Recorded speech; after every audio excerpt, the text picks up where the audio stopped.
আরেকটা বিষয় বলে নেই যে কিছু নোট ওভার দ্য কাউন্টারে মানে আপনি জমা দিলেন বিনিময় মূল্য কিন্তু পাওয়ার যোগ্য হলে সেটা 91% বেশি ভালো থাকতে হবে।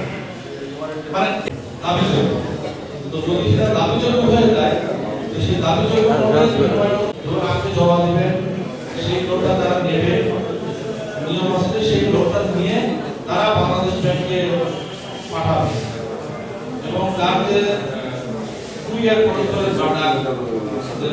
খরচ সেই খরচটা কিন্তু যে টাকা জমা নিয়ে আসবে জমা দিয়ে তার উপরে করতে হবে।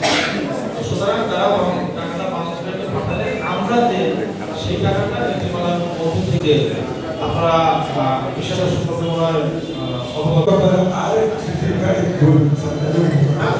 এই সরকার বিষয় যেটা বলেছে আমাদের ভীষণ উপকার হয়েছে। অনেক লোক চলে আসে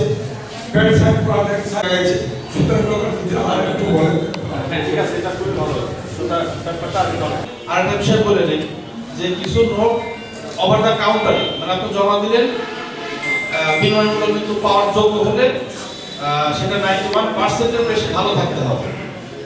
মানে দাবিযোগ্য, তো যদি সেটা দাবিযোগ্য হয়ে যায় সেই দাবিযোগ্য আপনারা বিষয়টা সম্পর্কে অবগত। ধরুন আপনি জমা দিবেন, সেই নোটটা তারা নেবে, নিয়ম আছে সেই নোটটা নিয়ে তারা বাংলাদেশ ব্যাংকে পাঠাবে এবং তার যে 2 ইয়ার পর্যন্ত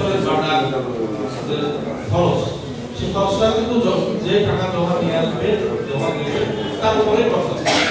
সুতরাং তারা টাকাটা বাংলাদেশ ব্যাংকে পাঠালে আমরা যে সেই টাকাটা নীতিমালার মধ্যে থেকে গেছে।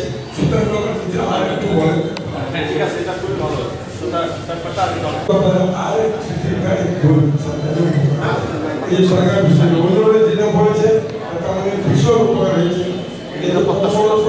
অনেক লোক চলে আসে